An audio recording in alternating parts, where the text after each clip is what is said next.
So in today's episode, I spoke with Adam, and one of the things that is unfortunate when you're doing Zoom podcasts is sometimes the connection isn't the best. So there are times when it breaks up, and I do apologise for that. And there's times when it may appear a bit jumpy, and there was some background noise as well, which was unfortunate. But we do have a great conversation about the neurological side of exercise rehabilitation, and basically, Adam is a Z Health practitioner. And rather than say any more, I'll just let you guys listen to the conversation. And I hope you enjoy it. And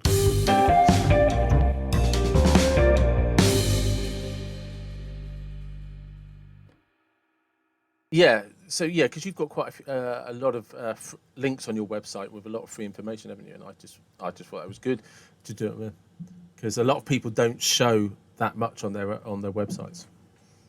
You know.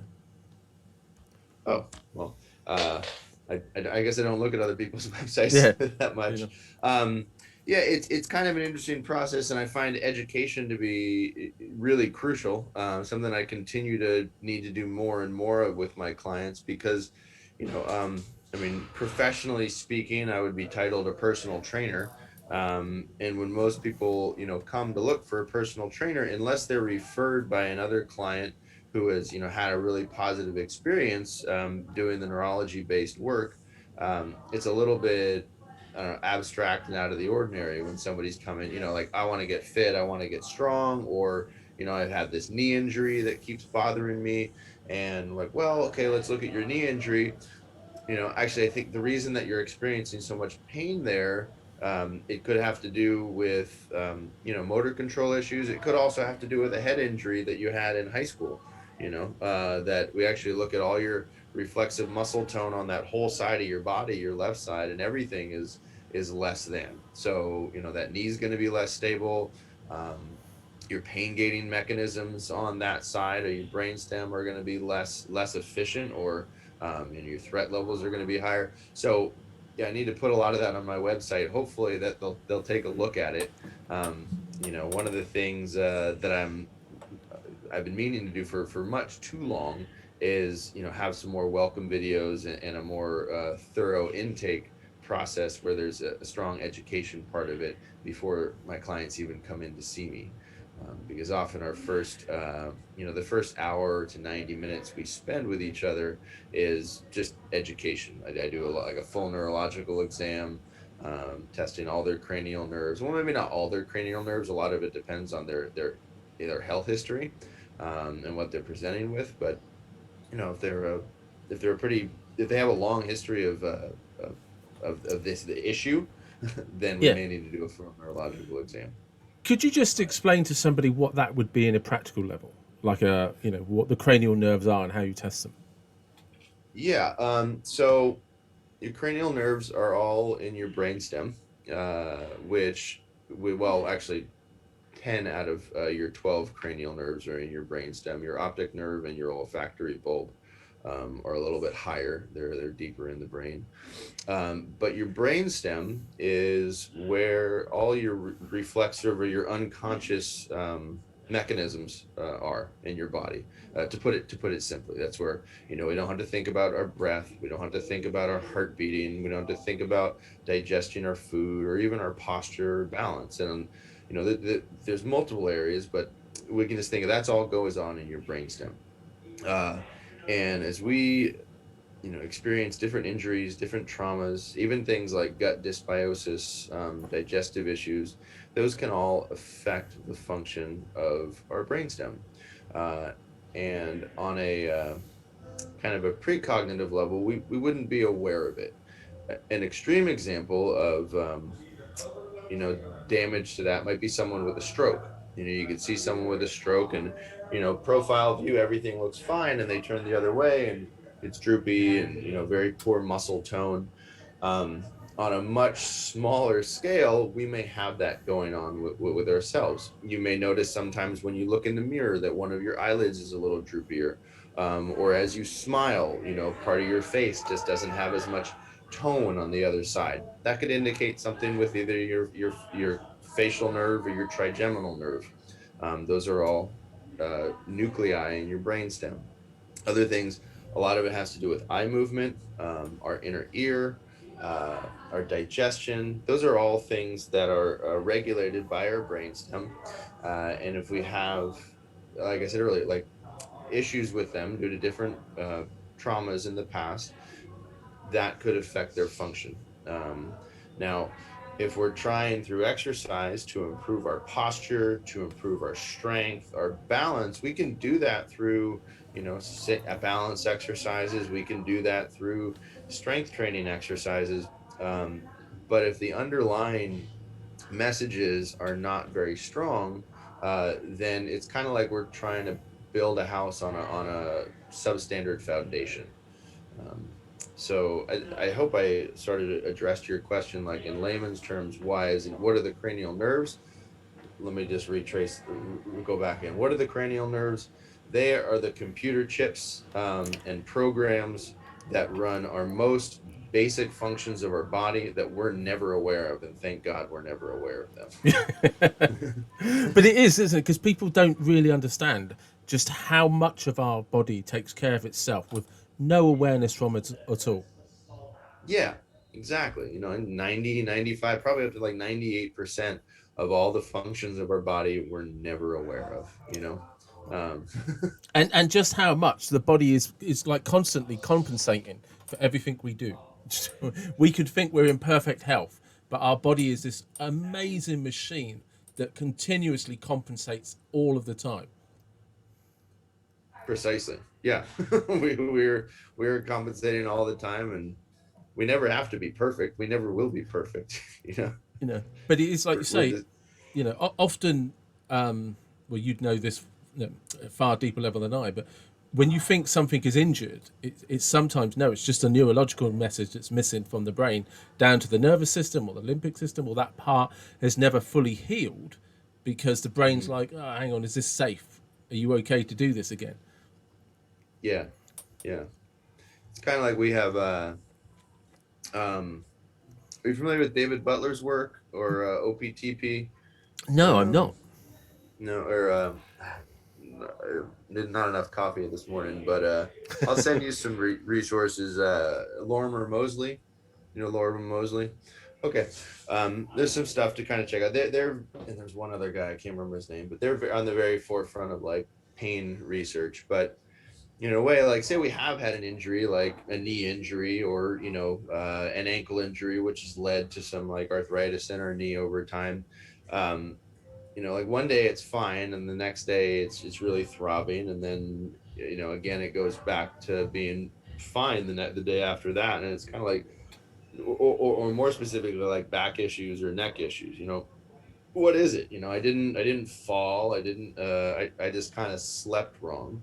But when you look at it holistically, it could be I didn't sleep very well, and thus, my stress levels are up. I have more inflammatory,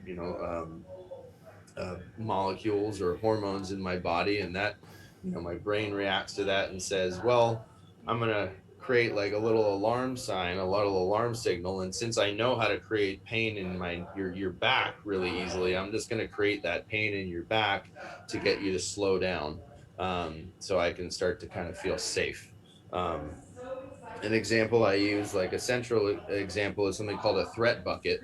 Um, and the threat bucket is, God damn, they're so fucking sorry. That's right. It's an adult podcast. You can swear as much as you want. My coworkers get so loud sometimes. Um, let's see. So, like, think of our nervous system like a bucket. Yeah. Okay, and we can use the word stress and threat meaning the same thing, right? And a stress we might think of as I'm worried about money, or I got in a fight with my wife or my partner, or my kids are really freaking me out, or traffic was super bad. Another stress we can often think about when it comes to fitness is food, right? I'm eating junky food, inflammatory foods, processed foods. Maybe I'm too much alcohol, not enough water. We can talk about electromagnetic stress, like EMFs from all the Wi-Fi, 5G, and all that. Those are all, and we could add on to that, bad sleep, not enough light. Those are all stresses that our nervous system picks up on, right? Unconsciously. or consciously. You said like, oh, I'm really stressed out about all Yeah. this stuff. And so then there's the conscious stresses and then the unconscious stresses. And as we said earlier, our nervous system is picking up and interpreting signals way more, 95, 98% we're never even aware of. So, as that bucket or stress bucket or threat bucket starts to fill up from traffic and fights and, bad food, it fills up and fills up. And rather than spilling over the top, which we would call like anaphylactic shock, like we go into, nearly die. We have this little release valve right near the top, and it's a little spigot, and it spills out. So as all those things come up, it starts to fill up. It leaks out that release valve at the top, and that presents differently in everybody. For me, it'll start to be like a lot of stress in my neck, or my left knee, from an old football injury. My knee Yeah. starts acting up. Years ago it was my back until I cleared that up. But we all have these different outputs. Some people get digestive issues. Some people get sick. Some people get headaches. You know, so where was I going with this? Oh, this is just a central example of kind of understanding pain, right? And it has to do with cumulative stress that our nervous system is perceiving. So when it comes to like old injuries, particularly traumas to the head, those are all kind of unconscious. When we have issues with our brainstem, like now instead of my bucket being my bucket is always like half full because of all this stuff I'm not really aware of because of these old traumas to my head, because of vestibular deficits, which is your vestibular system is your inner ear. Yeah. Um, and then there's also vision too. We take for as human beings, we rely a lot on vision to be able to feel safe. It's probably our primary mechanism, whereas a lot of our four-legged friends rely more on scent and sound to be able to feel safe. But we rely on vision. Now, vision is a lot more than just being able to read the words on the page and being able to see your face clearly. There's our peripheral vision, there's our ability to track moving objects, there's depth judgment or depth perception, are all components of vision. And then there's also clarity, like, is that a snake or is that a hose? Those are all really Yeah. important things to be able to see. But on an unconscious level, those can all be affected. I see often people have hard time tracking moving objects or judging distance, and also our peripheral vision. So, again, these aren't things we're aware of, but if there's a deficit there, that's always elevating our stress levels on an unconscious level. Our bucket is now that much more full. So it doesn't take much, or it takes less, like I ate an inflammatory meal last night, or I didn't sleep very well, and suddenly those old pains or start acting up again. Or it could be, digestive issues or whatever it is we're dealing with. So, when someone wants to improve their fitness or their posture or their balance, some of the easiest things we can start to do are addressing those kind of precognitive deficits in their brainstem and their neurology, and then we can start having a more solid foundation to build fitness and function on top of. Does that make sense? Yeah. Yeah, it does. Okay. Because I think people misunderstand that sometimes what you think is a sports injury or you're training or something, and it's why there's definitely a big movement more lately that about recovery, stress levels, sleep levels before you train and being aware of what they are, because there's a lot more research now that says actually a lot of these injuries are not overtraining. You just weren't emotionally or stress wise in a good place to train in the first place. And you think, because there is this very much this ethos, isn't there? Look, I can just train my way out of stress. If I'm having a bad day, I'll just go and hit hard in the gym. And I'm definitely guilty of that. I'll just go out there and do, I know what, I'll do 500 burpees because I've had a really shitty day. Do you know what I mean? And sometimes that is good for the body because you're getting rid of some stress and some tension. But if it's being multiplied over a few days, I'm probably literally damaging my body. Mm-hmm.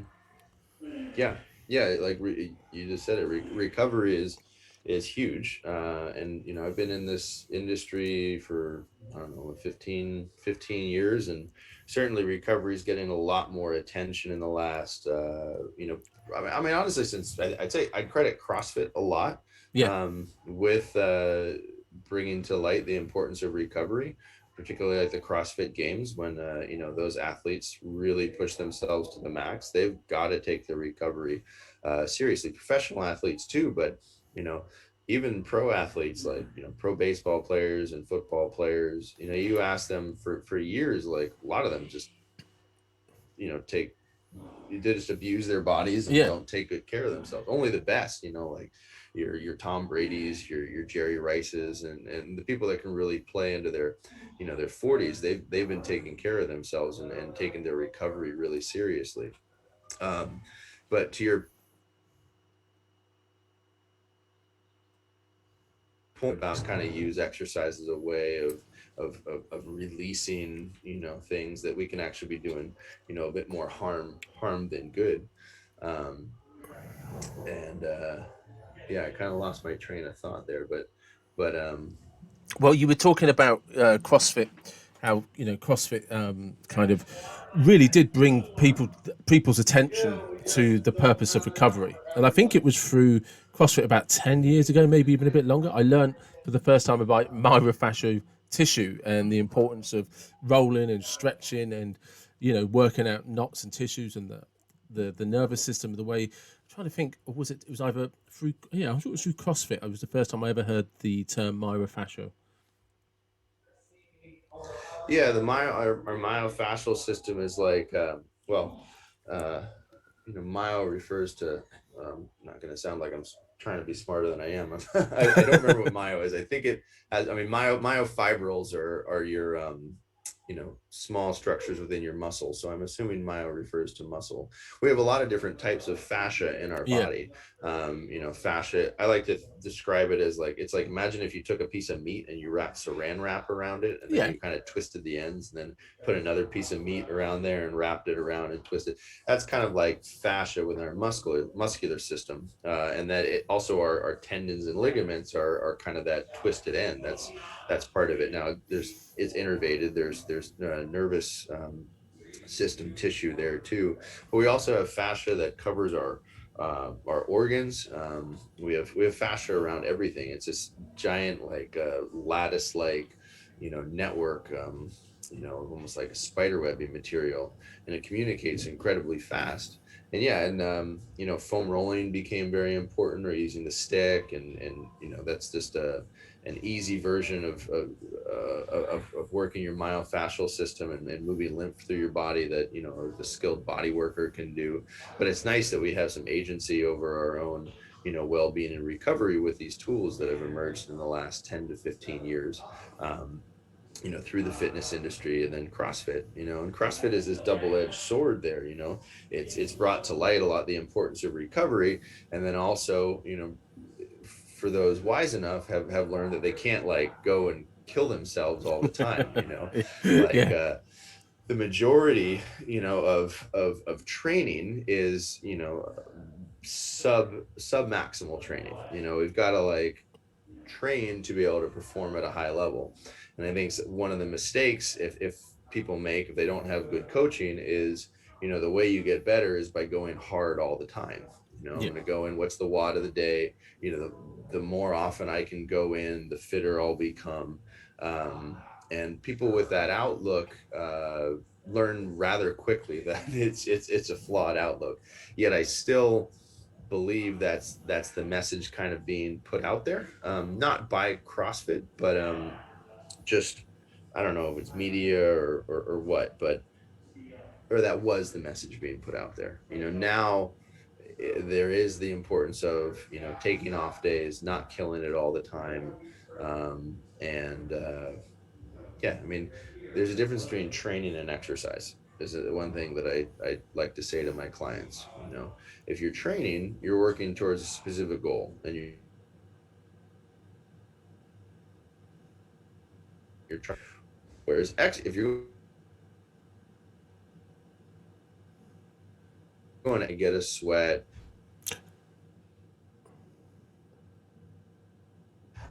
just feeling better than I did. Sorry, can I ask you to repeat that? Because literally, just as you workout. said, sorry, can I ask you to start again? Because literally, as you said, there's a difference between training and exercise. The audio cut out my end, and I didn't hear you.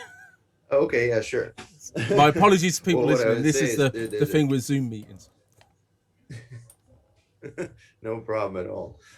Yeah, there's a difference between training and exercise. When we train, we have a specific goal or goals in mind that we're working towards systematically. Hopefully we have a plan to get there. And then over the course of our training, we'll be able to reassess if we're actually reaching our goals or working towards our goals or not.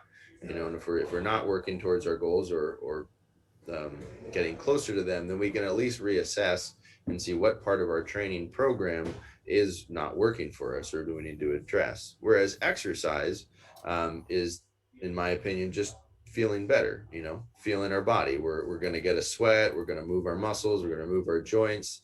And then hopefully I'll feel better at the end of an exercise session than I did at the beginning. But there's not really a goal in mind other than trying to feel better in our body, reduce pain, improve my outlook on life and whatnot. Yeah. But yeah, so that's my difference between training and exercise. How did you get into this, and when was it? Um, well, this type of approach, I'd say I learned about 5 or 6 years ago. Um, I mean, in college or university, I was pre-med. I always wanted to go into either physical therapy or acupuncture or chiropractic care. And then post college, I'd worked a little bit in a physical therapy clinic, and I was really ready to pull the trigger on going to chiropractic school because chiropractic had done so much for me over the years. To improve, help me recovery from injuries and football and Yeah. rugby. Um, and martial arts, but I started to experience some chronic low back pain, like debilitating low back pain that I dealt with for about 7 years. And I did a lot of chiropractic work with many different types of chiropractic. I worked with physical therapists, structural integration, Rolfers. I mean, I'm not going to go down the list, but I tried a Yeah. lot, and I really gave it a solid shot. It wasn't like a one and done type thing. But I never got any relief more than a day, or even half a day. Yeah. One of my teachers calls it parking lot syndrome. You feel good, and then you get out in the parking lot, and then it comes right back. So I decided, and in that time, I was a personal trainer. I was coaching high school football and running the strength program for them, and working as a trainer. Um, to earn some money and allow myself to have a flexible schedule until I decided what I wanted to go back and really dedicate myself to. But in personal training, I realized, everybody that I was working with had some sort of pre-existing injury that we were always working around. As we started to add more stress and more load to them, it would just eventually become the limiting factor. And always trying to work around that and rehab it, doing foam rolling, doing corrective exercises is what we call it, and personal training.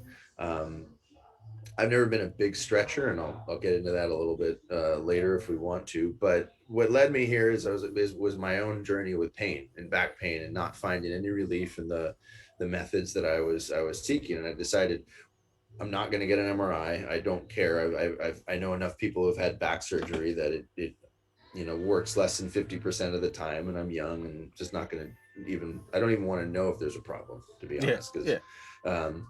so I discovered something called MAT, muscle activation techniques, developed by a guy named Greg Roscoff.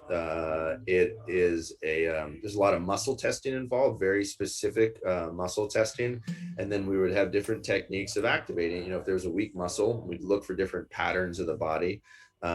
We would be able to activate them. And one of the essential things, and this kind of ties into stretching, is MAT looks at things that is, well, our nervous system is what governs movement of the body. And really, a tight muscle, like classically, men with our hamstrings, you bend forward like, oh, I can't touch my toes, my hamstrings are tight. MAT kind of flips it on its head and is like, well, those hamstrings are tight because the flexors on the other side, say your hip flexors or quadriceps or abdominals, just speaking generally, are weak. So instead of stretching your hamstrings, what if we activate and strengthen the muscles on the front, and then you become more flexible? So where your hamstrings tight or where your hip flexors weak. Yeah. And time and again, I could see, I could see flexibility improve dramatically. So I'm like, well, and that's all kind of governed. We're trying to work on input to the nervous system. That fixed my daily back pain. but I still couldn't work out. I still never knew whether a workout or an exercise session or training session was going to make my back hurt worse. I'm like, well, I'm not in daily pain. I don't have to worry about picking my kids up, but there's still more.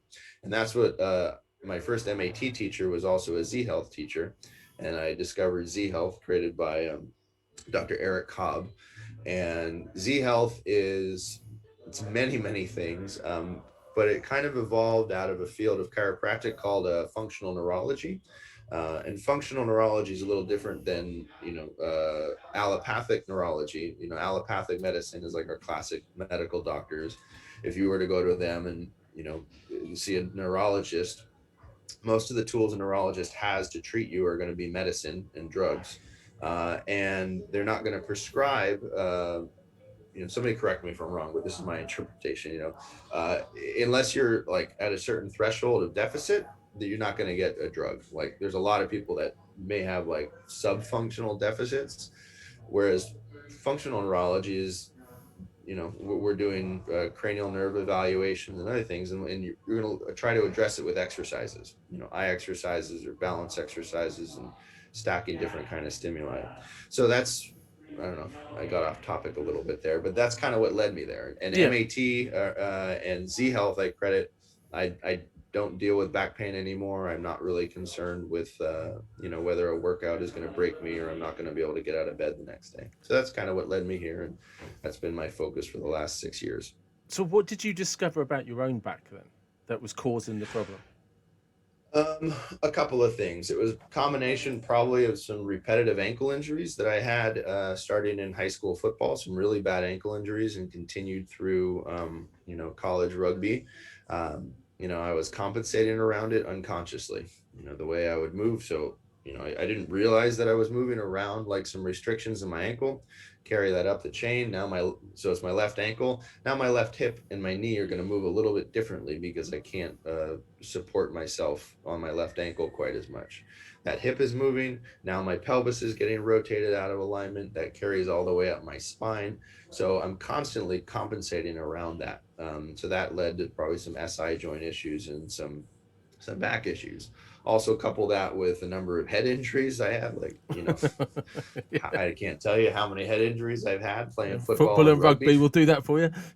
I remember one time in a rugby game in college, I went into a ruck and I was going to ruck over a guy and got pushed and like went side of my head went into him, and I got up out of it and I couldn't see out of my left eye for like 30 seconds. And so I like went blind. I'm like, well, whatever, it's gone, just keep playing.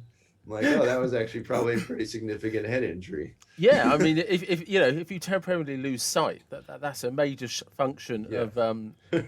of the nervous system and your optic nerve. Yeah.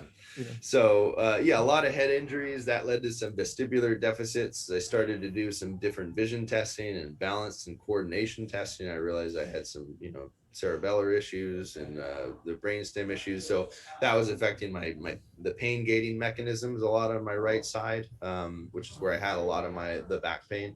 So, someone can have all sorts of structural compensations, and I've seen it with people, and they're like, I don't have any pain. I'm like, really? You like, you look fucked up, and like, but everybody presents differently. Do you know a game called Jenga where you have all those little blocks, and you pull one out, and the structure goes from being a solid structure, and every time you pull a block out, it starts to kink and twist.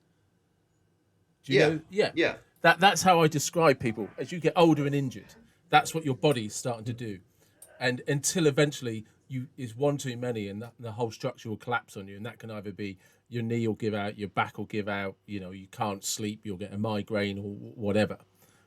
That's basically your body's version of Jenga. Yeah, that's a good way of putting it. But fortunately, with a living system, we can start putting some of those pieces, back in there. Maybe not all of them, but we can do a lot to repair. And so we can repair a lot of it, and that's what's pretty cool and empowering. When you start learning about it, you're like, oh well, thank God, I'm not this robotic structure or wooden structure that loses pieces, and that's just the fragile system I have to work with. for the rest of my life, you know? Yeah. So Yeah. could you just actually, because I have heard this before about static stretching and some of the problems that people don't realize they're getting into when you're stretching, especially a muscle that isn't activating very well. Talk about it. Yeah. Yeah, I mean, my um, opinion, the sensation, I would say from a neurology perspective, like the sensation one has of stretching is more a muscle contracting that says, I'm not going to let you move there anymore. Um, and I have seen time and again, like addressing different systems. Can we pause just 1 second Yeah. on the podcast? I gotta go Yeah. do something. Just once.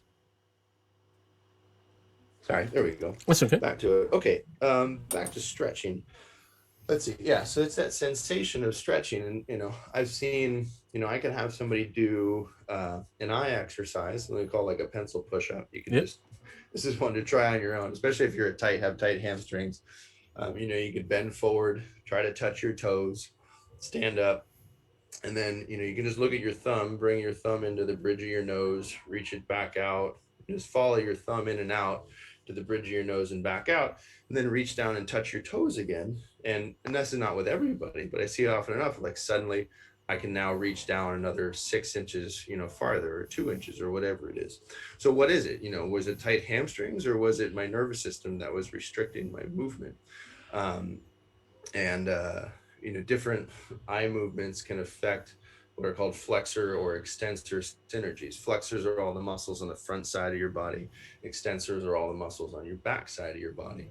And due to different kind of injuries, we may be hypertonic. We have like a lot of tension on the back side of our body, which is going to restrict our ability to move forward. Or the reverse, maybe we have a lot of weakness on the front. Maybe we have some damage there, so we can't flex very, very much, or a combination thereof. So when we start understanding, again, the brainstem, how that affects posture. Now that can also be affecting only one side more than the other. We may be like have a lot of tension on the whole back side of my right side, and the left side is normal. So we might start to see that posture where like, one shoulder's up or one shoulder's kind of more rounded forward. Similarly, we can see something around like maybe there's some pronation of the hip on that same side. And we can start to see like how it's actually my neurology that's affecting my flexibility and mobility. There's also our cerebellum. Cerebellum, if you look at the brain from the side, it's that little kind of small wrinkly area on the bottom back of your brain that has a lot to do with what we call the ABCs of movement: accuracy of movement, balance, and coordination. If we have a deficit in the cerebellum, maybe we can't move very accurately or coordinate our movements around that. And at an unconscious level, because we don't have great coordination, our flexibility or mobility may be compromised, right?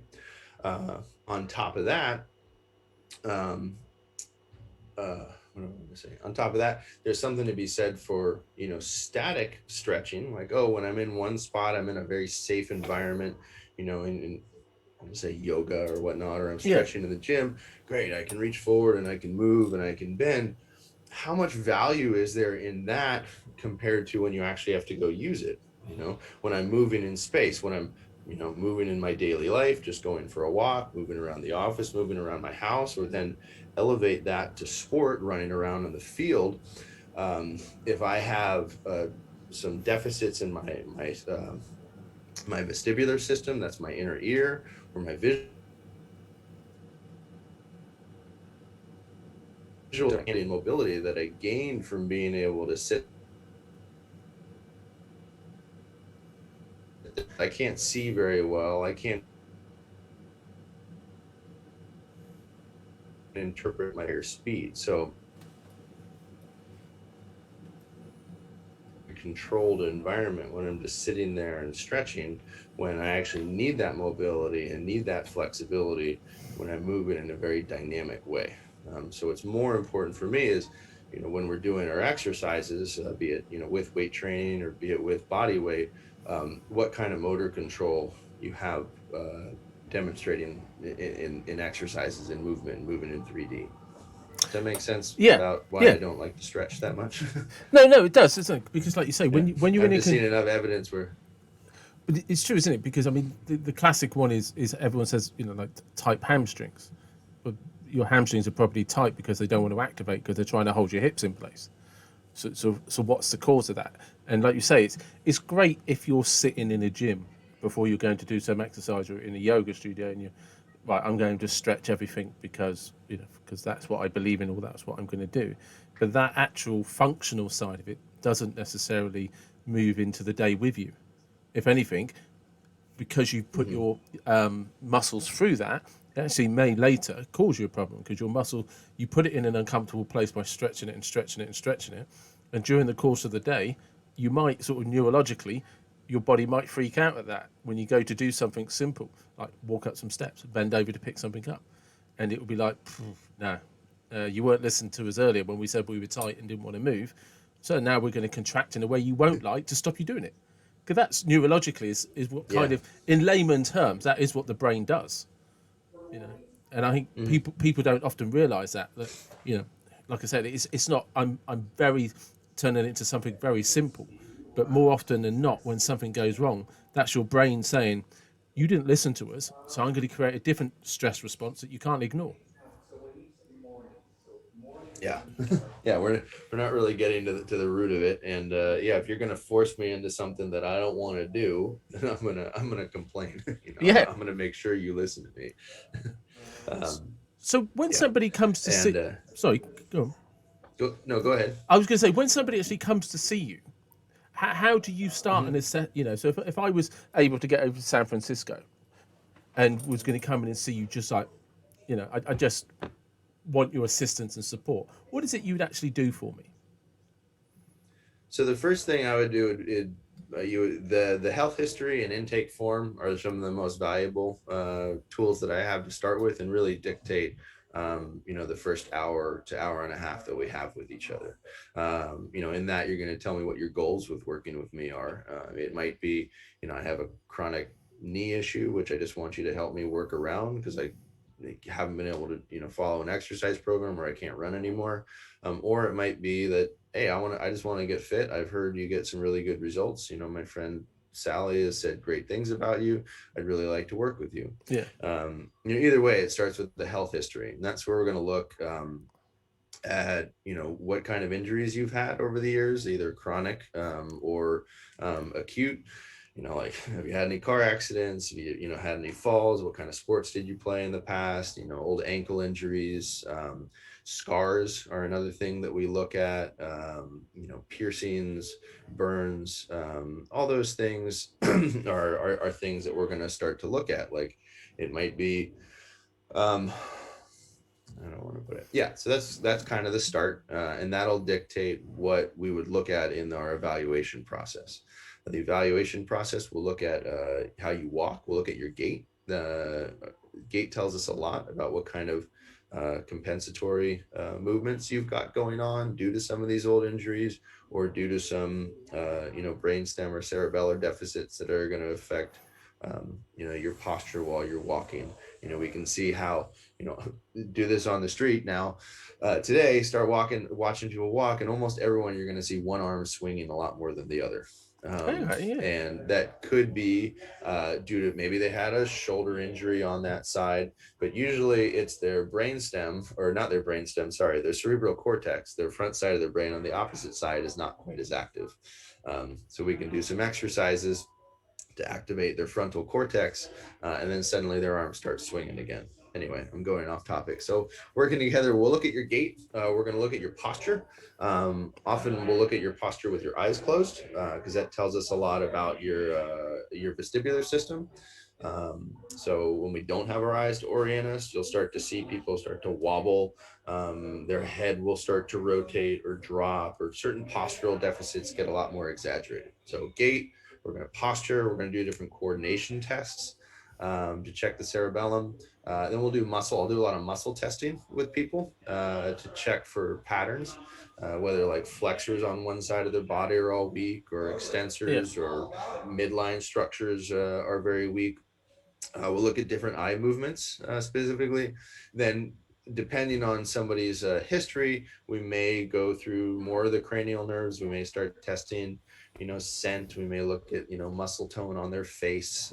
We may look at the vagus nerve is another one, particularly if they have histories of digestive issues. There's a close correlation between people with digestive issues and actually vestibular inner ear dysfunctions. So, it can go vice versa. Somebody with a lot of digestive problems, we can do some training with their inner ear and vestibular system to help with that. Anyway, so we go through all of that and then, correlate that with their goals, So Okay. if it's pain that we want to work with, usually we can address a lot of that. We're going to need to work with their eyes and their inner ear, in addition to motor control issues. If it's, I want to get fit, then we're going to find the exercises and movements that you can do really well, and start to train those while we're rehabbing some of the other things that are going to be a little bit more threatening. Okay. You mentioned something which is a big interest to me. Is scar tissue, because I've had Mm-hmm. probably, I think I've had over 50 stitches around my body over the years, a few staples Mm-hmm. and stuff like that. I've got so much scar tissue. What's the problem with scar tissue? I've not heard this one. Well, scars are little, like, again, going back to that threat bucket Yeah. analogy, we rely, our skin is our largest organ in our body, like surface area wise. And we have, so many different types of nerve receptors in our skin. We've got different receptors for vibration, light touch, hot, cold, deep pressure, rubbing, tickling, and beyond.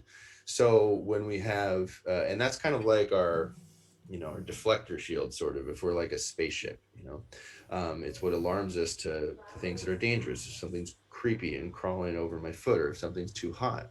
Now, when we have a scar, it's like it's damage to that part of the deflector shield.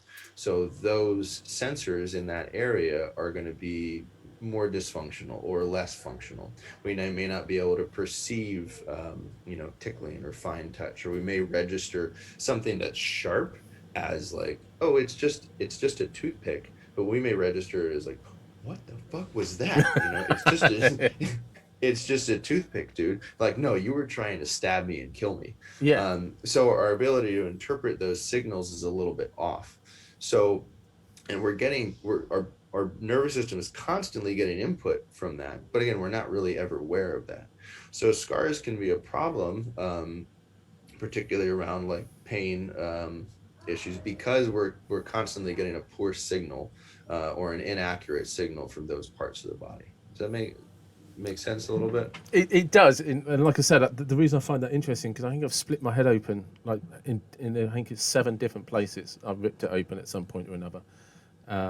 Yeah, I got four staples in here in college rugby, Yeah, and yeah. that's, yeah, I've got that's 6 especially stitches.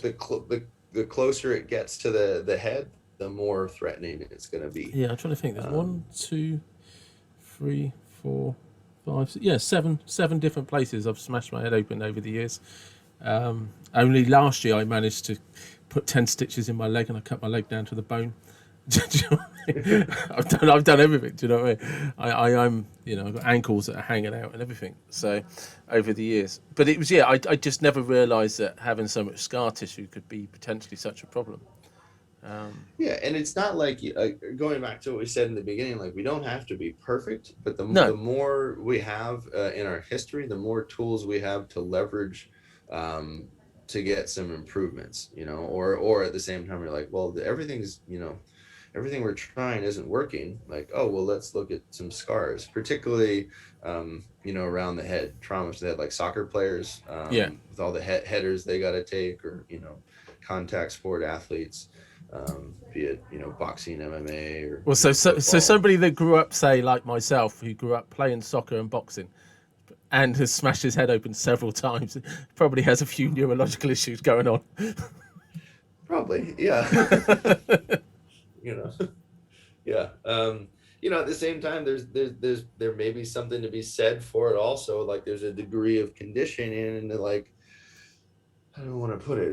You've also developed a bit of resiliency, and you're not going to be quite as sensitive. Like on an unconscious level, yeah, there's probably some problems there, but on a conscious level, like maybe you just not as bothered by Oh, all definitely, the. definitely. You ask anyone who knows me, and like I said, every like last year when like I literally did slice my leg down to the bone. My brother and I had a debate in the garden about whether or not we could just tape it up with some glue and some tape, or whether we should go to hospital and actually have it stitched up. And you could see the bone. That was the discussion we were having, like you and I are talking now. And I was just as we were literally looking at it, and it's just like, yeah. Because so basically the and what made me decide that I needed more than what I could just do at home is I pushed it together, and when I let it go, it just flopped back open again. It's like, yeah, I don't think glue and gaffer tape is going to be sufficient. So you're right. Yeah, I've had that many injuries. I just, and I'm texting people on the way into the hospital like, oh, I won't be at work tomorrow. I've cut my leg, you know, and they're like, what do you mean you cut leg? Oh, no, it's right down to the bone. Do you know what I mean? And my brother's driving, and I'm just texting like, and I've just got a tea towel wrapped around my leg, holding it all together. Yeah. So yeah, So you're it's right. both it's an asset and a liability, right? Yeah, it's definitely dumbed me down a little bit, probably to a level of danger. You know what I mean? But and now you've said that, I realise, yeah, actually, that's happened to me before. I was surfing and ended up with 6 stitches and 6 staples, and was pretty much bleeding out on the beach and being attended by the lifeguards, and they were like, "This is you're losing a lot of blood," because I did cut it quite deep. But yeah, I was just like, no, I feel all right. Yeah. And I mean, somebody else, it sounds like you've got a healthy outlook and a well-functioning body, and everybody's different, like Yeah, somebody else, like I might have had all these same traumas that you have, and like I'm wrecked, like I'm in constant pain, and I don't know what to do, and massage and stretching just isn't working, and I don't know what's going on, and everybody's different. We can have the same health history, but I've got different parents, I've yeah. got different genetics, I've had just different brother and siblings, and a different outlook on things, and then I interpret and perceive and things differently than you. So I am just before we finish off, because I am conscious of the time, because we've nearly done an hour already. Is it any, like I said, and I will put the links in, because like I said, I have looked at your website, and there was a lot of information on there of exercises that you can do for yourself. But are there any like, and I know it's very hard, and I don't want to sort of pin you down to anything, but are there any kind of like generic telltale signs when somebody comes in and says, "Oh, I've got this or I've got that," you're like, okay, or common symptoms like I don't sleep well, or or my back? Is there anything that when you hear something you're like, that's probably going to be this? no, not like that. There's some low hanging fruit that I Yeah, think will start to help lots and lots of people with different issues. Whether it's my my knee, or my tight hamstrings, or my poor posture, or you name it. I would say some powerful tools to start to improve those. Breathing exercises. yep, And I kind of want to say that generically, because there's lots of things. I love the Wim Hof technique. yes, That's something that's very popular right now. I love what he's trying to do, is like make that available for the masses. But the last like 3-4 years, like breathing, conscious breathing, I mean, it's we've been doing it our whole lives, yeah, but and yogis and different types of spiritual practitioners have had breathing practices for a long time, but now it's really starting to filter into like the fitness and performance world. So I'd say doing some sort of breathing exercises is a fantastic way of improving your performance. You're reducing pain, improving balance. Box breathing is another one that's been taught in the U.S. military. I think a lot of other different military organizations. So I'd say you could look up box breathing. You could look up Wim Hof breathing. And then a martial art that I practice is something called Sistema. It's less known about, but breathing is a foundation of that. You can also look into Sistema. yeah, And also eye exercises. Again, that's something that's been in from the few yoga classes I've taken. We start stretching the eyes. You can do a lot of different eye exercises. I mentioned one today called a pencil push-up. You can literally just, kind of stretch your eyes. You can look at your thumb up right, up left. Um, Challenging your eyes in different way, in like a sports vision training way, is another way of starting to improve lots of performance metrics, be it pain or improved endurance. Those are probably the easiest ones that people are not addressing that they could Yeah. start working with, I'd say. Okay. Cool. Yeah. And we'll leave it there. And sleep. Okay. Sleep. Yeah. Get a Yeah. lot of Yeah. sleep. Yeah. Well, sleep is probably one of the biggest things in modern life. That is a factor for almost every complaint out there. Is I think if anybody out there can come up with the go-to, you do this and you'll get 8-9 hours sleep or whatever your body really needs. You're made. You'll be richer than the Amazon guy by the end of tomorrow night. I should take that advice. I need to I, take my own advice. yeah, I mean, but so do you actually have a theory on sleep? Because I'm somebody that has never in my entire life, I don't ever really recall, unless I'm unwell, sleeping more than for about 6 hours. um,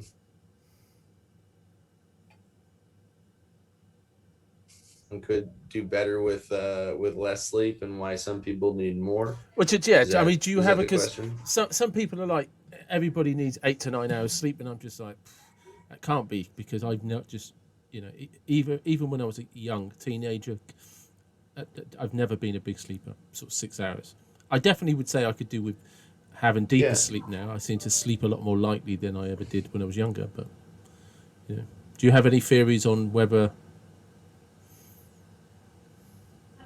I think the majority of people, I don't think we can, as a species, probably deal with less than 6 hours of sleep Yeah, chronically. Like that's probably the cutoff. I think everybody is different in their requirements. Like, some people need, they say 7 to 8 hours. Some people need nine, yeah, ideally, and some people can do more with less, like 6. I think anyone who says they can do with 5, or less, might be deceiving themselves, or it's more like the extreme yeah, exception to the rule. And it's like those are the loud, that's what we hear about, and like, oh well, then that's what I should be striving towards. And like, well, that's the outlier. That's the professional athlete. yeah, yeah, yeah, Like, yeah, yeah, oh, I definitely. want to get fit, I'm gonna do Tom Brady's workout. No, like there's a lot of other things there, that make it so that they can work out that hard. Or similarly, like this person who can survive and thrive on 5 hours of sleep is like, a fraction of a percent of all the people on Yeah, on earth. no, that makes sense. um yeah. Yeah, But no, no, I mean, I could go off on sleep. because but I mean, sleep is a big one for a lot of people, isn't it? Do you know what I mean? So, but The last thing you said.